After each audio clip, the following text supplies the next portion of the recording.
The Get Rich Slow Club podcast is a collaboration between Tash Etschmann from Tash Invests and Ana Kresina from Perla. The Get Rich Slow Club acknowledges the traditional custodians of the land we record on. From coast to coast, across land, waters, and communities, we pay our respects to elders past, present, and emerging. Any advice is general and does not consider your financial situation, needs, or objectives, so consider whether it's appropriate for you.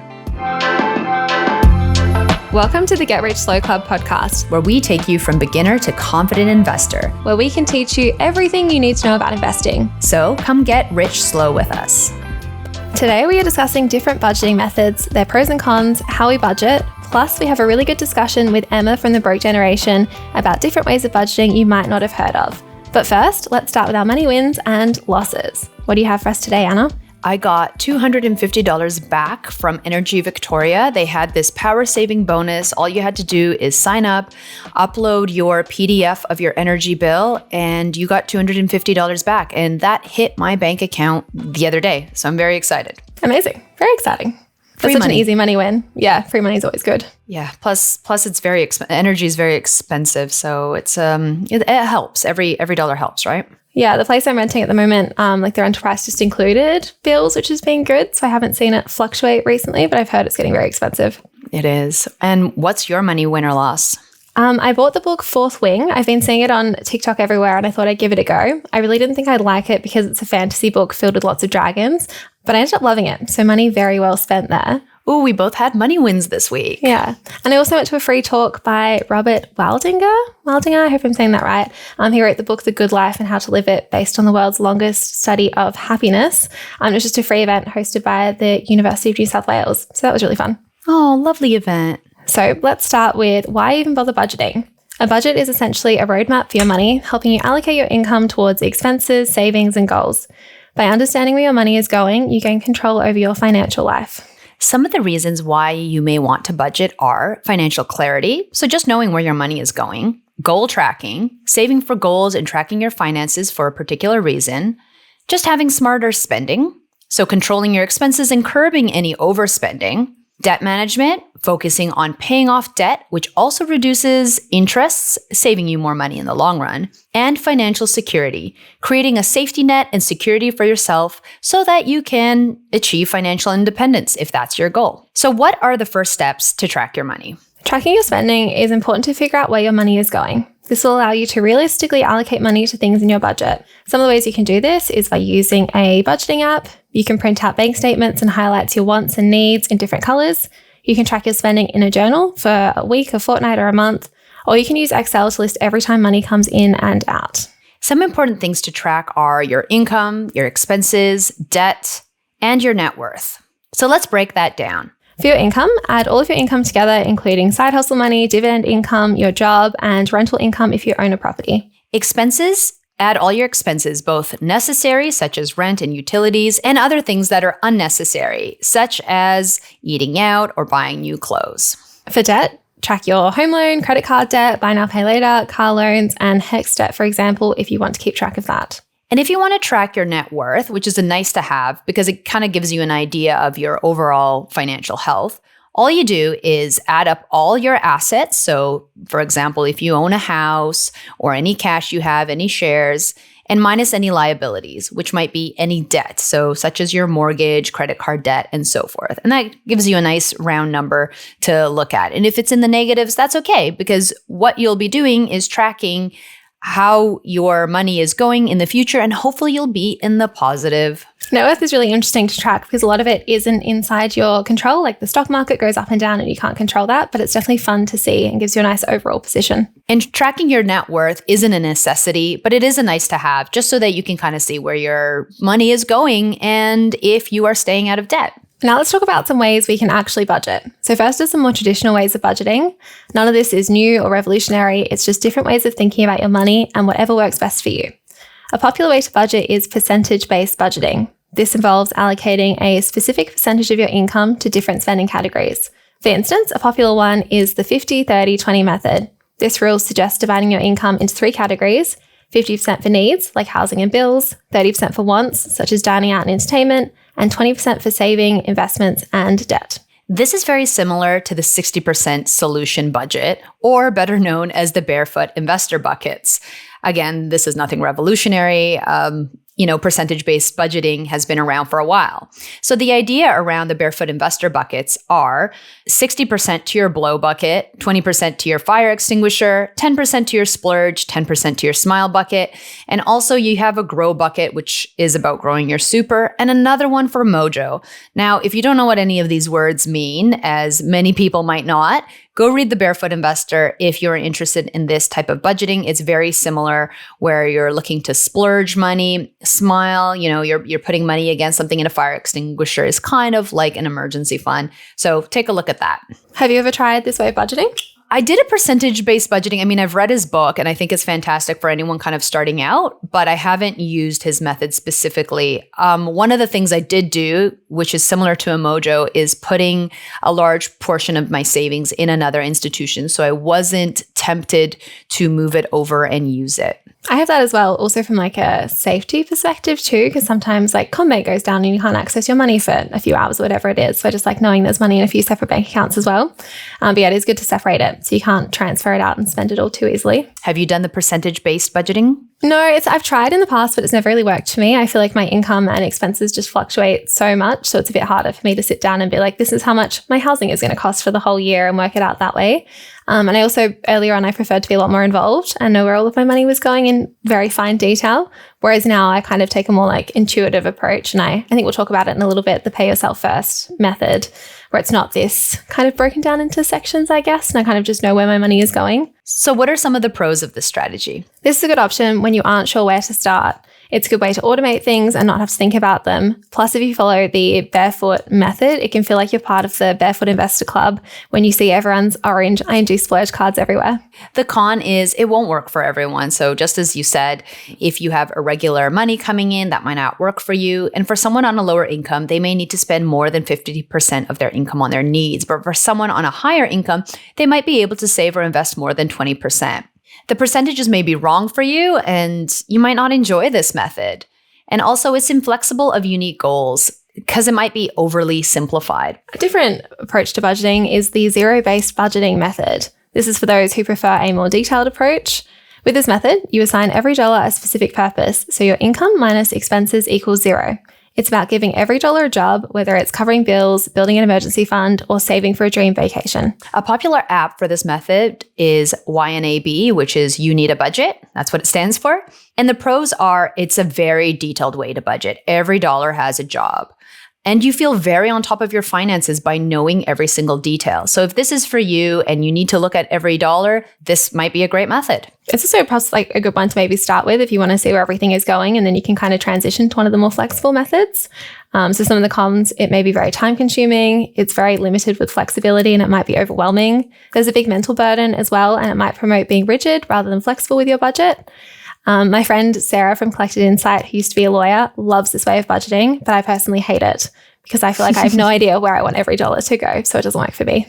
The next method is the pay yourself first method.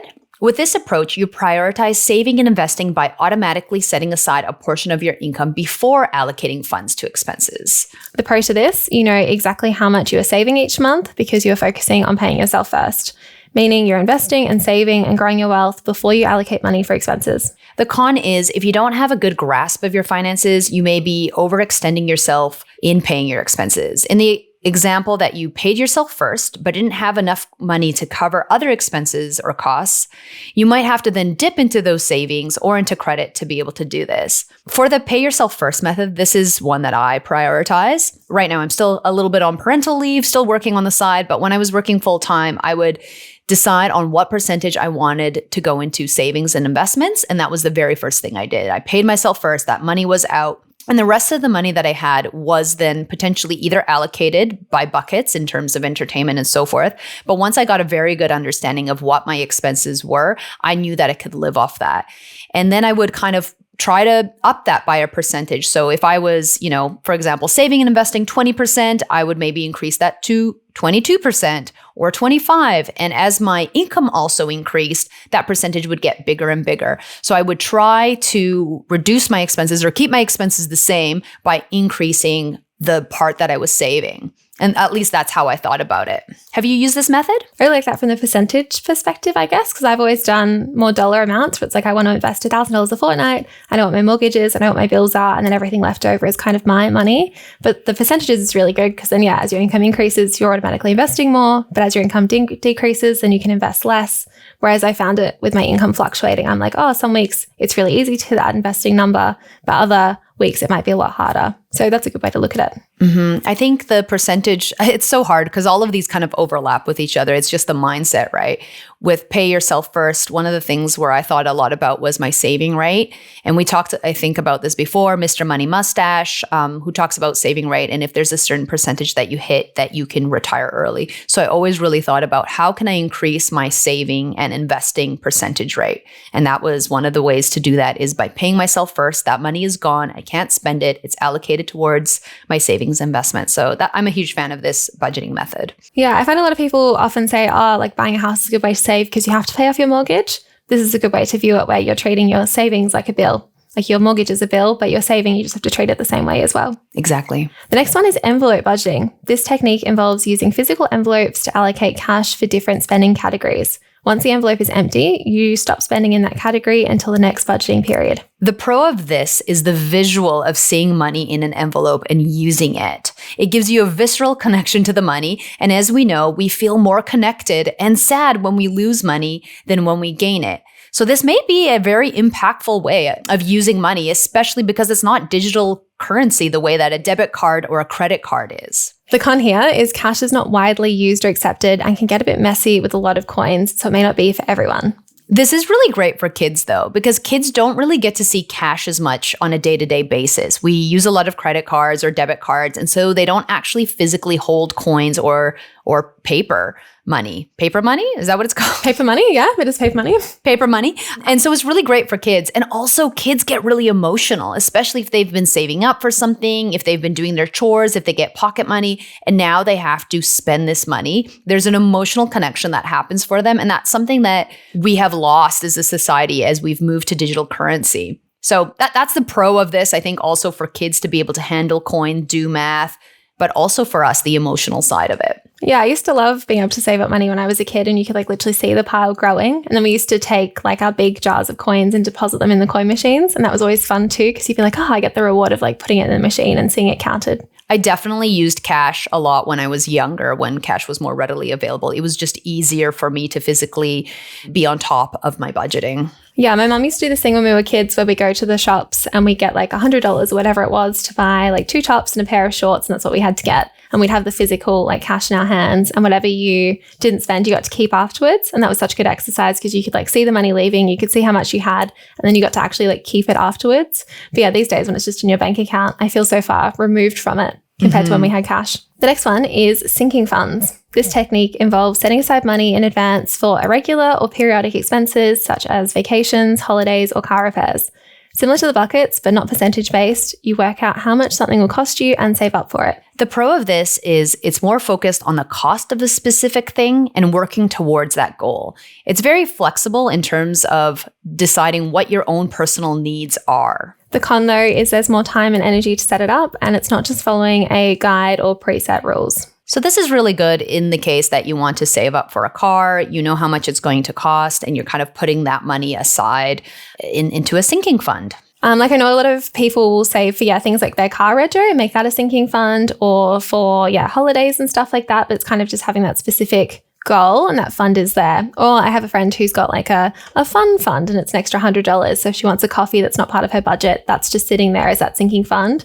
So it doesn't affect her overall savings goals or savings position, but she knows that money is there to spend when she needs it on those things. Have you ever used this budgeting strategy? Not really. I've tried to separate it before, but I kind of liked having it all in one. I didn't like having it spread all out. So I liked having one savings account. And I think I could visually see where that money was going anyway. So I didn't need to break it down into the individual goals. And doing that, I kind of felt a bit more demotivated having it spread out because it wasn't here's your one big savings amount. It's there's $200 here and $1,000 there. And it just didn't work for me.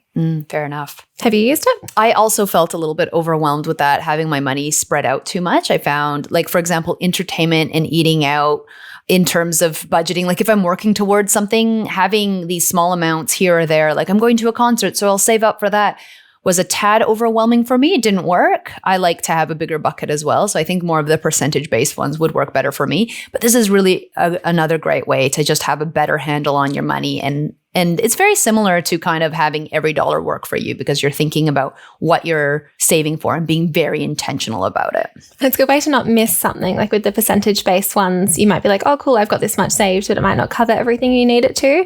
So getting more detailed, like with this one, and knowing you have your car rego account and your holiday account and your whatever ski trip account maybe might be better. So we had a great chat with Emma from the Broke Generation. We were recording a future episode, but as we were finishing up, she shared a few different ways to approach savings. So let's listen to that clip. One of my favorite things about your content is some of the alternative ways of saving. They've definitely stuck with me. So I've heard about like the 50-30-20, or you have to save in buckets like the Barefoot Investor. But what are some of the other ways that people can save? I think this sort of everyday money management aspect of like the behavior belief stuff is really useful, because what I really advocate for is people getting to know themselves so that they can manage their money better. And that's where, cookie cutter solutions don't necessarily work, because they might work for a period of time. It's like following a workout guide. It's great, but then what happens at the end of the 12 weeks? Yeah. Bikini Body Guide by Kate Kresina. Oh, what a flashback. I couldn't even get past week 1. Yeah. But yeah, it's great for getting people engaged, and there's nothing wrong with having them. But I personally think that long term you need to develop an intuitive sense of money management, and that can be working out what works for you. So I have a few hacks if anyone would like to try. So something I kind of learned about myself was that I'm I'll focus on something very intently for a period of time, and then I'll just kind of think, it's dead to me now, and my focus will drop. That's kind of how I do stuff as well. Yeah. All or nothing. Yeah. And so sometimes what I like to do is when I was paid monthly at this time, and I pay myself monthly now, is if I want to save a portion of money towards something, I'll have a very intense period, like a week, where I don't really spend any money. Like, I make my Nescafe at home, and I don't go out for dinner, and we don't do Uber Eats and that kind of thing. And those sort of discretionary things that add up, I cut those and save the chunk of money, save my spending money that I would have otherwise given myself. And then the rest of the month, I just live as normal, saving a little bit. And if you sort of think about it from, say you want to save $400 a month, then let's use a 4-week month to be really simple. Let's say every month is February. If you want to save $400, you can save $100 a week, or you can save $250 in the first week and do nothing and stay at home and catch up on Netflix and, do at-home yoga or whatever it is that people do. I personally love Grow with Joe for YouTube workouts. Okay. Walking workouts, standing up, love it. And then the other weeks you only need to save $50, and you've saved the exact amount at the end of the month. And I think if you struggle with monotony around money, sort of thinking that every budget is like a line in the sand, and thinking, oh God, this is my life now. I've got to pack a lunch every day and all that stuff. I think if you really struggle with the monotony of that, using that variable budgeting method, whether it's for your ongoing saving and your ongoing investing, or it's for a specific goal that you're saving for, that can be really helpful, because it keeps you interested, it keeps you varied. And I think the most powerful thing that it does, because, just like any other solution, it's not going to be what you do forever. But what I think that it does is it helps you understand what you can fit in different amounts of spending. And that's really powerful, because that's where that intuitive money management comes from. Because, we all talk about our budget and our this and our that, but I'm sure I don't speak for just myself in the money sphere when I say I don't track every single dollar that I spend, purely because I know that the $200 I give myself to spend freely, I know what I can fit into that. I know that that can get me, if I want a coffee every day or sometimes 2, that means I can maybe only eat out once. Whereas I know that if I've got a birthday and a this and a that and a something else, or a couple of weeks ago I was going to Sydney for 3 days. So Monday to Wednesday, I didn't spend any money at all. So that Thursday, Friday, Saturday, all my money was indexed to that. So I think it teaches you to be very aware of what adds up to what. Because, we've all done that thing where you go and you tap, tap, tap, and you think you spent $50 and it's 200. Yeah. And you're like, what? What did I buy? Yeah. Especially in, little treat culture, where everywhere you go, you need a little treat, and I need one too. I think it's just a more interesting way of being engaged with your money. There's a few different ways of kind of taking that variable concept. It can be, if you're much more of a visual person, it can be sort of taking an amount you want to save, like $10,000, and getting a random number generator and getting maybe, 100 numbers that are all different that add up to that amount, and saving that amount each week, colouring it off of a chart or something. So lots of people like that with the Up Bank saving ones? Yes. Yeah. I love those ones. They're really good at that. Or if your bank has that functionality, then that too. That's how I personally use it. You can also sort of vary it in terms of the things that you're spending money on. And I think, again, this is a really good way to teach that intuitive money management. Thinking about where you want your money to go and where it has the most value. A tool that I often get people to do is to either print out their transactions or write them down, and then rank, obviously, only the non-essential ones, rank each one out of 10 to signify how much joy or value it added to your life. Gives you a heat map of where you're getting your money's value. If you've got a lot of low numbers, probably that's why you're always wondering where your money's gone, because you're thinking, why did I buy that? Why did I spend on that? Oh, that coffee that I thought I wanted, but I didn't. Sorry to use the coffee argument, but it's always a leak for people. With that, then you can start thinking, okay, well, at some periods in my life, I like to order a lot of takeaway because I just want to. It's a busy period, or I just want to, or it's summer and I'm out and I'm busy or whatever. I don't know why I say that. I don't have a life. But I know you just went to Daydream Island. That's very summery. It's true. Sometimes that's what you want to spend your money on, but something's got to give, This year I'm doing a complete ban on clothing spending and beauty spending, nails and that kind of thing, with the one exception of my eyelashes, because I keep them because I love them. And that is freeing up money for other things, but it's having that wherewithal to know that if you have this, then that has to go. And you can dial it up and dial it down. You don't need to be someone that doesn't get their nails done or someone that does buy lunch at work every day. You can sometimes be someone that does both and sometimes someone that does neither. And sometimes you can do a bit of that and a bit of that. And I think just rotating around the things that you spend and mixing up your money routine can kind of give you the same experience without actually feeling like you're giving anything up. Yeah, people always ask me how I budget, but I kind of do it more intuitively these days, but I don't quite know how to explain it to people with where to start off. So there's some great ways to actually go and do it. Yeah, like I think if I sort of talk about budgeting from like a top-down perspective, like your money comes into this like cloud and then you pull it down into different things. And I think as long as the first level of that is sorted, that your bills are paid and your savings are put away and your investments if you're doing it and any other categories that you need, sinking funds if you do them, that kind of thing. I think what happens next, you can either be somebody that goes, okay, that much to entertainment, that much to kids, that much to groceries, that much to eating out or whatever categories you have, horse riding, I don't know what people do. Or you can just leave it up there and then you kind of do it intuitively like we've talked about. I think it's important though to caveat not to use that as a justification to just not bother. Yeah. Which is often, I think what can often come up is when I, say, give yourself money to spend or give yourself autonomy. It can only work if the rest of the system is working as well. If you want to give yourself $200 to literally blow up the wall if you want to, that's fine. But the rest of it has to be... If you've paid your bills and paid your mortgage and done everything else. That's fine. You can't only do that bit and none of the rest. Yeah. If you've got your money coming in and you've put it here, here, here and here, and one of those places is just free blow money. I think Glenn James calls it blow money, doesn't he? Or blow account or something. If you want to do that, that's fine. We just got to make sure that the rest of it up top is working very as well. intentional with it, yeah. Yeah. I was thinking about how bad my budget is currently. Is honestly what I was thinking. Why is your budget bad? No, it's not. It's not bad. It's just I think once I combined finances with my partner, which we did once we bought a house, we have an offset account. Everything's like in the offset account. And before I used to have more of a kind of bucket thing where I looked after stuff, but because now we have, like a big offset account and then a checking account, it just looks very different than what I previously did. So I've also openly said, like, the first year that we moved into the house, we blew a lot of money because we knew we were going to buy some new furniture. We knew we needed to do some upgrades. And it's kind of like lifestyle creep. You did the thing and now you're like, oh, well, it was kind of nice to buy new things. And now I have to dial it back to the frugal sense, which, I'm used to. I've always been quite frugal, but it feels weird when you've flexed a different muscle of being able to decide to buy the new pillows and the new bed frame and all of these things. So I find it really hard to, when I've kind of opened the floodgates, to step back a little bit. Like, you used to have lots of rules, like I don't buy drinks when I go out, I'm just going to have water and that's it. And then once I started buying Diet Cokes out, it's like, okay, cool, I'll have one every single time now. And it's hard to kind of step back into that old way of living. I've been actually writing something this morning about like spending runways. I completely made this up. This is not a thing.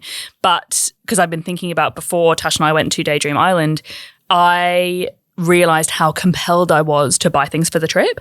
Just, a pair of shorts from Kmart, and I'll just get some sunscreen, and then I'll just get this lipstick while I'm here. And I was really proud of myself that I actually had to stop that. And I managed to not. But I think that that's one of those runways where you buy sunscreen to go away, or you buy something that you inevitably need to get to go away. And then while you're there, you'll just pick up this, and then this. And then you're on this sort of runway, and it just builds that momentum, but in the wrong direction. Yeah, it's like a snowball. Yes. And I think moving house is one of those, because you need to get a dining table and chairs, but then you also get the cushions and the throw. And Exactly. this print's nice because you're buying stuff for the house. And then you go, I'm just going to replace all the pillows I've ever owned. And I'm going to get new bedding, 2 sets. And it's like a runway. Are you of talking about my everything. bank account? Are you talking about my bank account? Because that's legit that. Like, yeah. Oh, it's so hard, and it's hard to dial it back, because there are things that I have dialed back. I haven't bought any new clothes in 3 years, except for just recently had to buy some new jeans, which I didn't know that you can dye them. No, I think actually Emma was messaging me about that. It's because I've told like 3 people this week. Emma's like, you can just dye your jeans back to black. But they're pretty worn out. They're Levi's. Levi's are pretty good quality, and when they start to wear out, I've had them for like, I don't even, 6 years. It's okay. You can have the new jeans. You can definitely have the new Yeah. jeans. Yeah, like You should be doing my wardrobe. You're definitely winning. But you should come and tell me what to do with my house, and be like, you do not need all of the, all the pillowcases, whatever. But it is a challenge. It is a challenge that we constantly, as you go through different stages of your life, right? Like now I have kids, and now I'm like, I like, they're learning maths in Australia. They're learning maths. I should get them the little notebooks for that. Well, you need a pen and paper. Yeah. Really. You don't need to buy the notebooks. Yeah. And it's hard. It's like, where do you draw the line of necessity, wants, needs, everything in between? And all the things adding to experiences as well. Like when you go to the airport, and a lot of people will buy a wine or a champagne or a beer, no matter what time of day it is. And that's just the thing that's like associated. anchors. Bubble tea when I go to the mall. Yeah. Love the bubble tea, because I can't make bubble tea. I'm going to buy the bubble tea. I don't need a $7 bubble tea. Like, come on. Bubble tea. I love bubble tea. I don't like bubble tea. I don't want like the bits. I don't like it. I like it a lot. I had a phase when we drank it a lot at an office I used to work at, but every time I had it, my husband would just tell me about that awful story where like the woman had to have the pearls pumped out of her stomach because the tapioca pearls just like sit in your intestines and they can't like go around the curves. What? I don't. Is this bubble tea real? for you? Is this No. like The occasional gum bubble in your tea. stomach for 7 years? I think that, something like that. I think maybe she was having like a lot of them. But every time I chewed them, I was like, Make sure they're chewy. chew them up integrate real them. good, yeah. And then I stopped having it after that. Occasionally I will. They might still be in there. Noble bubble tea, cool. That was a great overview of different ways to view savings. But before we wrap it up, let's go through some of the most popular budgeting apps out there. So some budgeting apps worth checking out are Frollo, Pocketsmith, YNAB, which is You Need a Budget, Finder, and WeMoney. And I know Perler is working on one as we speak. Yeah, there's also UpBank as well. So it is a bank, but it's got really cool saving and budgeting features within the app. So you can set up really cool savings accounts, set and track progress towards goals. And it also gives you insights as well. And you can set like budget limits as well. So that's cool if you want an all-in-one option. And just a reminder, you don't need to keep the same budget forever. How you budget will change and adapt, so you can change as you go. Being flexible is definitely a benefit of budgeting. And as you've heard, both Tash and I have tried a few different budgeting ways. So let's talk about some of the actionable steps. The first one is work out your monthly income and expenses, whether you do that in paper or in an app. Just have an idea of what goes in, what goes out, and what's allocated where. And the next one, check out a budgeting app that works for you. So some ones we mentioned were Frollo, Pocketsmith, YNAB, Finder, WeMoney. Just find one and give it a go. Even if you use paper and pen, like just getting it down might be a really good start. And that's all for today. Awesome. Bye. Thanks so much for joining us. If you found this episode helpful, please rate us 5 stars, write a review, or share with a friend. If you're new to investing, make sure to listen to our first 10 episodes. Follow us at Get Rich Slow Club or Tash at Tash Invests or me at Ana Kresina. This show was brought to you by Natasha Etschmann, who is an authorised representative 1299881 of Guideway Financial Services, AFSL 420367, and Perla, who is an authorised representative 1281540 of Sanlam Private Wealth, AFSL 337927. Knowledge is power, especially when it comes to investing. So make sure you check out our financial services guides and read the product disclosure statement and target market determination for any investments you're considering. See our show notes for more info.